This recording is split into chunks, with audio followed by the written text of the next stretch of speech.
સોનગઢમાં સંકટ મોચન હનુમાનજીનો ચમત્કાર, ચોર આરતી પાછી મૂકવા આવ્યો। સોનગઢ નગરના રેલવે સ્ટેશન રોડ પર આવેલા સંકટ મોચન હનુમાનજી મંદિર થોડા દિવસો પહેલા ચર્ચામાં આવ્યું હતું। મંદિરમાંથી આરતીની ચોરી થતા સ્થાનિકોમાં ભારે રોષ અને આક્રોશ જોવા મળ્યો હતો, પરંતુ આજે ચમત્કારિક ઘટના બની છે।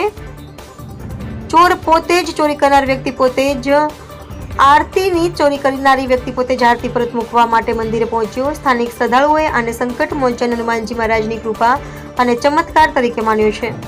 આરતી પરત મુકાયા બાદ જય શ્રી રામ, જય શ્રી સંકટ મોચન હનુમાનજી મહારાજના નાદ સાથે વાતાવરણ ગુંજી ઉઠ્યું હતું। બાદમાં એ વ્યક્તિને સોનગઢ પોલીસને સોંપવામાં આવ્યો હતો।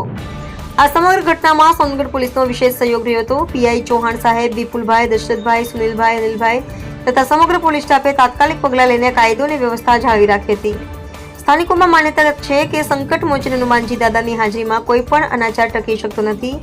આજની ઘટના ફરીથી એ માન્યતાને મજબૂત કરતી નજરે પડી છે। રિપોર્ટર હાર્દિક જોશી, સોનગઢ।